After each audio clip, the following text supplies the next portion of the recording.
மக்களுக்கு நல்லது பண்றதுக்கு அரசியலுக்கு வாங்கடா, கொள்ளை அடிக்கிறது கொலை பண்றதுக்கு அரசியலுக்கு. திடீர்னு ஆளுங்கட்சிக்காரன் வேற ஆயிட்டனா எனக்கு எப்படி பிஹேவ் பண்றதுனே தெரியல, என்ன பண்ணலான்னே தெரியல. ஆன்லைன் பக்கம் போய் ட்விட்டர் பக்கம் போயிட்டு திமுக காரனை கூப்பிட்டு வம்பளக்காரன் பார்த்தா அவன் அழுதுங்கிறான். எப்போ பார்த்தாலும் ஒப்பாரி. 4 நாள் ஆயிடு சாவுட்ல கூட அழுது முடிஞ்சு நைட்டு ஆனால் சோறுங்க போயிடாங்க. இவங்க ஒரு வாரமாக அழுதுகிட்டு இருக்காங்க. 4 நாள் ஆகுதுன்னு அழுதுட்டு இருக்காங்க. அவங்க போய் என்ன தம்பளக்குறது?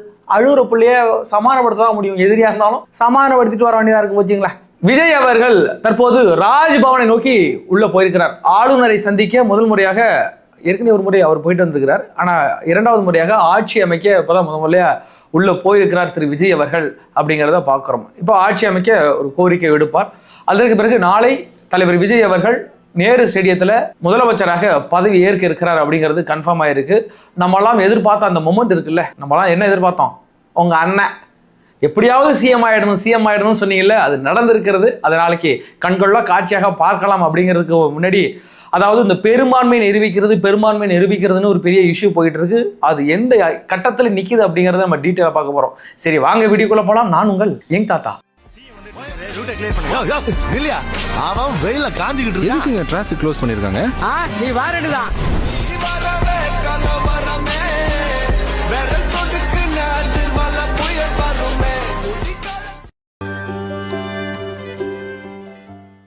நம்மளோட வீடியோக்களை பாருங்க, நம்மளுடைய சேனலை சப்ஸ்கிரைப் பண்ணி வச்சுக்கிடுங்க. அப்புறம் லைக் பண்ணுங்க, ஷேர் பண்ணுங்க. உங்களோட தாழ்மையான கருத்துக்களை கமெண்ட் செக்ஷன்ல வந்து பதிவிடுங்க. தற்பொழுது இன்னொரு விஷயம், மு.க. ஸ்டாலின் அவர்கள் தோல்வியுற்றார் அப்படிங்கிற அந்த ஏற்றுக்கொள்ள முடியாத துயரத்தில் ஆழ்ந்திருக்கிற அத்தனை திமுக நண்பர்களுக்கு மாறுதல் சொல்ல சென்றிருக்கிறார் ரஜினிகாந்த் அவர்கள்.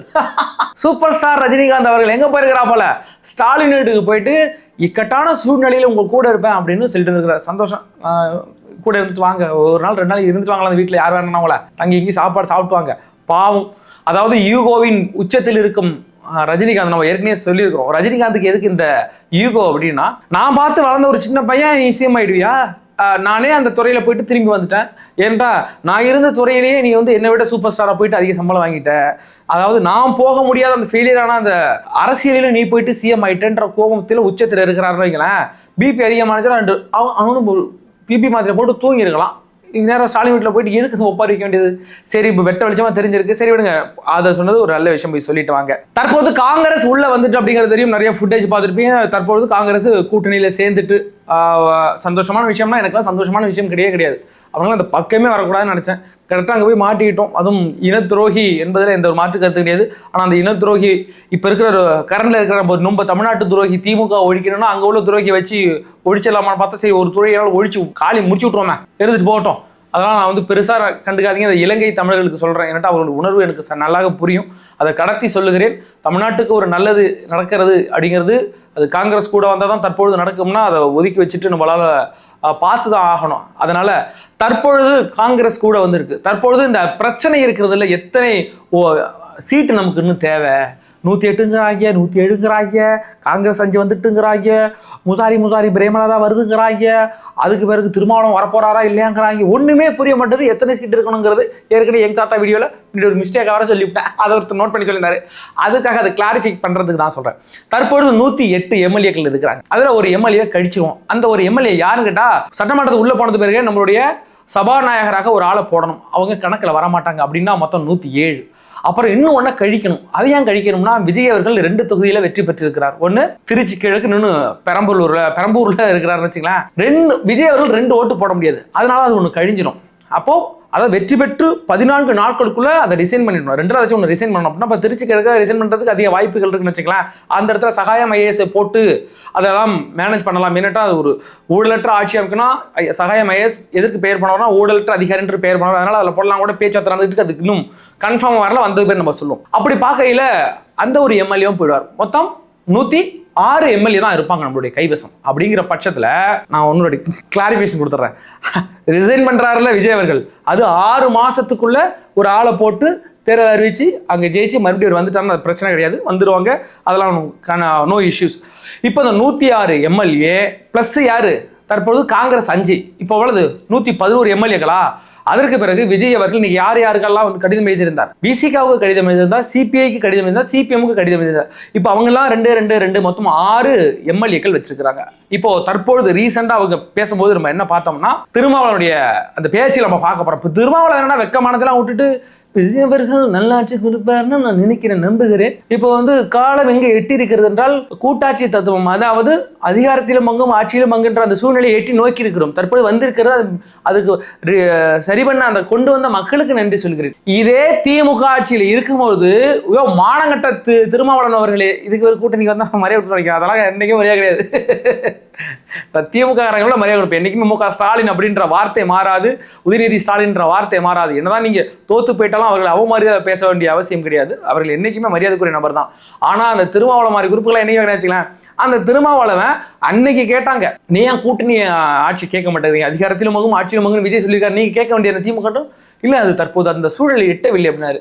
இப்போ வந்து இதெல்லாம் அமைஞ்சு வருது அப்படிங்கும் இப்போ வெக்கத்தை விட்டுட்டு வராப்புல நாங்கள் வந்து கம்யூனிஸ்ட் கட்சியோட நாங்கள் பேசிட்டு ஒரு நல்ல முடிவை சொல்லுவோம், விஜய் அவர்கள் நல்ல ஆட்சி தருவார் அப்படின்னு நம்புறாராமா இவர். நேற்று வரைக்கும் என்ன சொல்லிட்டு இருந்தாருன்னா, RSS பெற்றெடுத்த பிள்ளை, அதுவும் எப்படி பிள்ளை, குறப்பிரசவத்தில் பிறந்த பிள்ளை, 2 வருஷத்துல சிஎம் ஆயிட்டாப்ல அப்படிலாம் பேசிக்கிட்டு இருந்தவர் வராங்க. அப்படிங்கிற பட்சத்தில் கண்டிப்பாக பேசி நாளை இல்லைன்னா இன்னைக்கு ஈவினிங் அனைமா அந்த வீடியோ நீங்க பார்த்துட்டு இருக்கும்போது ஆதரவு கொடுத்துருந்தாலும் ஆச்சரியப்படுத்திருக்கல. மொத்தம் 6 எம்எல்ஏக்கள். சரி விடுங்க, 6 எம்எல்ஏக்கள் வந்துட்டாங்க. 111 + 6 117. இப்போ 117 எம்எல்ஏக்கள் பெரும்பான்மையா அப்படின்னு கேட்டா பெரும்பான்மை தான்.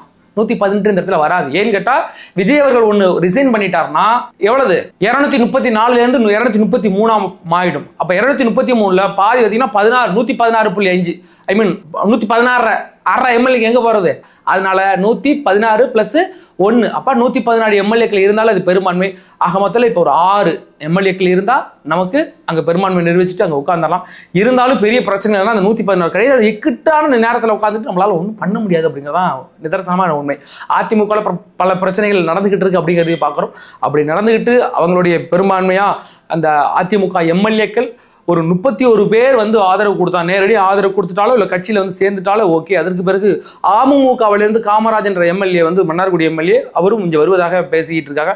அதெல்லாம் ரூமராக பரவிட்டு இருக்கு. எந்த அவங்களாம் ஒரு டிசிஷன் எடுப்பாங்களா, அவங்களுடைய நலன் முக்கியம் அப்படிங்கிற பட்சத்தில் அவரெல்லாம் வருவதற்கு கூட வாய்ப்பு இருக்கு. இப்போ விஜய் என்ற நபர் பெரும்பான்மை நிரூபிப்பாரா அப்படின்ற கேள்வி இருக்குல்ல, இது இப்போ பூத்து குலுங்கும் மரம். இந்த மரம் விஜய் என்ற மரம், அதை கோழி நிறைய ஈக்கள் அந்த இந்த எடுக்கும்ல தேனீக்கள்லாம் வரத்தான் செய்யும். கவலைப்படாதீங்க, அதெல்லாம் கண்டிப்பா வந்துடும். அநேகமா இன்னைக்கு ஈவினிங் இல்லை நாளைக்கு ஈவினிங்குள்ள விஜய் அவர்கள் பதவி ஏற்பதற்கு முன்னாடியே அவங்கெல்லாம் வருவாங்க. ஏன்டா நாளைக்கு வந்து விஜய் அவர்கள் யாரை வந்து அழைப்பு விடுத்திருக்கிறார், பதவி ஏற்பு நடக்கும்போது அழைப்பெல்லாம் விடுப்பாங்க. அப்போ சீமானுக்கு விடுப்பாங்க. ஏன்டா அவர்களும் ஒரு கட்சி தலைவருங்க விடுப்பாங்க. அங்கே போயிட்டு என்னத்தை ஒப்பாரி வைக்க, வட்ட பாறையில என்ன ஓட்ட சொறி அப்படின்னு நாளைக்கு ஒப்பாரி வச்சாலும் ஆச்சரியப்படுவதற்கு இல்லை என்பதை இந்த நேரத்தில் உங்களிடத்தில் குறிப்பிட்டுகிறேன். அதற்கு பிறகு இப்போ காங்கிரஸ் எம்எல்ஏக்களை போயிட்டு நேரடியாக விஜய் அவர்களுக்கு நேரடியாக சந்திச்சாங்க. வெக்கமான சூடு சொரணே இல்லாமல் இந்த செல்வ பெருந்தக வாலி ஒன்று தான் எடுத்துகிட்டு போலாங்க. ஆனால் வாலி செல்வ பெருந்தக வாலியோட போய் தான் நல்லா இருந்திருக்குன்னு வச்சுக்கலாம். போயிட்டு வெக்கமா இல்லாமல் கை குலுக்கி சிரிச்சிட்டு இப்படி மூஞ்சியே பார்த்துருக்கிறாப்புல விஜய். இப்போ முதலே பார்த்துருக்காரு இருக்கிறாரு. ரோட்டெல்லாம் விட்டுருந்தோம்னா தாவி பிடிக்கிறதுல இவரும் வரலாம் இருந்திருப்பாரு. அப்படி நீ தாவி பிடிக்கிற சுச்சுவேஷன்ல இன்னைக்கு எல்லா அனைவரும் போயிட்டு விஜய் அவர்களுக்கு ஆதரவு தெரிவித்திருக்காங்க. கட்டாயிட்டு விஜய் என்ன பிளான் பண்ணாரு, கூட்டணி கட்சிகள் அந்த கணக்கை தவிடுபொடியாக்குவேன் என்று சொல்லியிருந்தார்ல, இன்னைக்கு தவிடுபொடியாக்கி கொண்டிருக்கிறார். எங்க இப்போ காங்கிரஸ் உடஞ்சு போச்சு. 22 வருஷமா 27 வருஷம் நினைக்கிறேன். அந்த கூட்டணி பிரேக் வந்துட்டாங்க. அதற்கு பிறகு இந்த விசிக இந்த 2 லெஃப்ட் இன்னைக்கு வந்துருவாங்கன்னு வச்சுங்களேன். அப்போ விஜய் அவர்கள் எலெக்ஷனுக்கு முன்னாடி போட்டதை ஒரு மாசம் கழிச்சு முடிச்சிருக்கிறா போல. அந்த மனுஷன் வந்து ஒரு குறி வச்சுட்டா அப்படின்னா போட்டு தள்ளிடுறாப்பலன்னு வச்சுக்கலாம். இது கூஸ் பம்ப்ஸுக்காக ஒரு சினிமா டயலாக் மாதிரி சொல்ல, எனக்கு பல காலம் அந்த சிந்தனைகள் மண்ணில் ஓடிக்கிட்டே இருக்கு. ஏன்னு கேட்டா ஜெயலலிதா 2013 விஜய்க்கு அதுக்கு ஒரு பிரச்சனை ஆயிட்டுல, எப்போனா அந்த தலைவா பட பிரச்சனையில. அப்போ அந்த அம்மா வந்து நிறைய பிரச்சனை பண்ணிவிட்டு கைகட்டி மன்னிப்பு கேட்க வச்சு, கை கட்டி வச்சு வீடியோலாம் போட வச்சது இல்லை அந்த நேரம் தான். அப்போ அதுக்கு பிறகு ஜெயலலிதா அவர்களுக்கு ஏதோ ஒரு வெற்றி விழா மாதிரி கொண்டாடுறாங்க. அதுக்கு எல்லா நடிகர்களையும் வர சொல்லியிருந்தாங்க. அதில் எல்லாருக்கும் முன்வரிசை சீட்டை ஒதுக்கிட்டு விஜய் அவர்களுக்கு எங்கள் சீட்டை ஒதுக்காமல் போயிட்டு அதுக்கு அவர் அந்த மனுஷன் என்ன பண்ணாரு, சிஎம் சீட்டை பண்ணி விட்டா போல. எனக்கு அந்த சீட்டு கொடுக்க மாட்டேங்கல, அதனால ஜெயலலிதா உட்காந்து அதே சீட்டில் உட்காரான்னு வந்துட்டாப்பல. அன்னைக்கு விஜய் அவர்களுக்கு முன் சீட்டை ஒதுக்காம பின்னாடி கொண்டா உட்கார வச்சிருந்தாங்க. அந்த நேரத்தில் விஜயின் அருகில் உட்கார்ந்து இருந்தது சிம்ரன். ஏன்னாட்டா அது அந்த மேட்டர் சிம்ரனுக்கு தெரிஞ்சு நேரடியாக போயிட்டு அந்த நேரத்தில் விஜய் கூட நானும் பின்னாடி போகிறேன், அவங்களுக்கு ஒதுக்கி இருந்த சீட்டை விட்டு அங்கே போய் உட்காந்துருந்தாங்க. அது சம்பவம் நடந்துச்சு அப்படின்னால சொல்றேன். அதனால அந்த மனுஷன் அதை வெறியா வச்சு இன்னைக்கு எந்த சீட்டை யாரு கொடுக்கலையோ அந்த சீட்லயே போய் உட்காராண்டான்னு ஜெயலலிதா உட்கார்ந்துருந்த சீட்டை ஒதுக்கி உட்காந்துட்டு யாரை என்னதானே நீ கை கட்டி வீடியோ போட வச்ச அவன் கட்சி அழிச்சிடற மாதிரி அப்படின்ட்டு இன்னைக்கு அதிமுகவோட குரூப்லாம் இங்கே வருவதற்காக ஒரு பிளான் அவருடைய சி வி சண்முகம் வீட்டில் ஒரு ஓடிட்டு இருக்கு பிளான் அப்படிங்கிறத நம்ம பார்த்தோம். அது எந்த அளவில் நடக்க போகிறது அப்படிங்கிறது தெரியல. ஒருவேளை வந்தாங்கன்னா ஏன்னுட்டு அவருடைய எதிர்காலம் முக்கியம். தற்பொழுது விஜய் அவர்கள் இந்த இடத்துல வந்துட்டா அப்படின்னா மற்ற கட்சியில் உள்ளவங்க யோசிக்கிறாங்க, நாளைக்கு நம்மளுடைய எதிர்காலம் என்ன ஆகும். இன்னைக்கு விசிகா நினைக்குது இன்னைக்கு போய் நம்ம சேரணும்னு வச்சுக்கேன், இதுக்கு பிறகு அடுத்த எலெக்ஷன்ல எம்ஜிஆர் மாதிரி தொடர்ந்து ஜெயிச்சுக்கிட்டே இருந்தா இந்த திமுக நம்பி நம்ம உட்காந்துருந்தோம், நம்ம வாழ்க்கை என்ன வருது, ஏற்கனவே நம்ம பேர் கெட்டு கிடக்குது, என்ன பண்றதுனே தெரியலையப்பா. பக்கத்துல இந்த வன்னியரசை வச்சுக்கிட்டு பொருளே தட்டி விட்டுருந்தோம்னா நல்லா இருந்திருக்கும். அதனால முதல்ல 7.5 விட்டு விட்டது. அதே மாதிரி மற்ற எம்எல்ஏக்களும் யோசிக்கிறாங்க, மற்ற கட்சிகளும் யோசிக்கிறாங்க. இந்த இடத்துல அதிமுக யோசிக்கும். நாளைக்கு அதிமுக எந்த இடத்துக்கு எடப்பாடி இருக்கிறாரு, நாளைக்கு எடப்பாடி இல்லைன்னா தவறா சொல்லலை மனுஷனை, நல்லா இருக்கணும், 100 ஆண்டு காலம் வாழ்க. ஒருவேளை அந்த இடத்துல எடப்பாடி இல்லைன்னா புதுசா 100 ஆளை கொண்டா வைப்பாங்க. எடப்பாடி ஏத்துக்கிறதுக்கே நமக்கு வந்து எத்தனை 10 வருஷம் ஆயிட்டு, இன்னைக்கு வரைக்கும் நம்ம யாரும் அந்த ஆளை மனுஷனை ஏத்துக்கவே இல்லை. ஆனா எடப்பாடி இல்லாத ஒரு புதுசா ஒரு நபர் அதிமுக வந்தா அந்த கட்சி அழிஞ்சு போயிடும். ஜெயலலிதா என்ன சொன்னாங்க, நான் போன பிறகு 100 ஆண்டு காலம் என்னுடைய கட்சி இருக்குன்னு சொன்னாங்கல்ல, அந்த கட்சி அந்த அம்மா போன 10 வருஷத்துல இந்த விஜய் உடச்சி காலி பண்ணி விட்டாப்புல. அதிமுகவுக்கு எதிர்காலம் முடியாது. திமுக கூட எதிர்கட்சியாக இருந்து எப்பொழுதும் அடுத்த ஒரு 50 வருஷத்துக்கு அவங்க எதிர்கட்சியாக உட்காருவாங்க. ஆனா அதிமுக அவங்களுக்கு எதிர்காலம் இல்லை அப்படிங்கிறத உணர்ந்து அந்த எம்எல்ஏக்கள் தற்பொழுது தாவேக பக்கம் நகர்வார்கள் என்றால் நகர்வார்கள். அதற்கு வாய்ப்பு இருக்கிறதா வாய்ப்பு இருக்கு. அவர் நேரடியாக எடப்பாடி நான் உங்களுக்கு ஆதரவு கொடுக்குறேன்னு சொல்லிட்டா கூட ஓகே, பட் இதை எப்படி மக்கள் பார்ப்பார்கள் இன்னொரு பக்கம் இருக்குல்ல. இதே அதிமுக எதிர்த்து விஜய் அவர்கள் சண்டை போட்டு இந்த இடத்துல வந்து உட்கார்ந்துருக்காரு. நாளைக்கு வந்து அதிமுக சப்போர்ட் பண்ணி வந்ததுக்கு பிறகு அவங்க என்ன நினைப்பாங்க, மக்கள் என்ன நினைப்பாங்க, இதே அந்த ஊழல் கட்சி தானே உங்களுக்கு சப்போர்ட் பண்ணிச்சு அவங்களே சொல்லி வைப்பாங்க, எங்களை வச்சு தானே நீங்க வந்து 5 வருஷம் ஆட்சி ஓட்டணும் நம்மளே சொல்லி வைப்பாங்க. மறுபடியும் ரீ எலெக்ஷன் போனா நல்லா இருக்குமான்னு கேட்டா விஜய் அவர்கள் அந்த முடிவு எடுத்தால் மிக சிறப்பாக இருக்கும். கண்டிப்பா பெரிய அலை உண்டாகும். ஆனா விஜய் அந்த முடிவு எடுப்பார், அது பெரிய ரிஸ்க் நினைக்கிறாங்க. பட் ரிஸ்க் கிடையாது. சொல்லப்போனா டெல்லியில அரவிந்த் கெஜ்ரிவால் முதல்ல வந்து பெரும்பான்மை இல்லாத ஒரு தொகுதியில தான் பெரும்பான்மை இல்லாம ஆட்சி அமைச்சிட்டார்.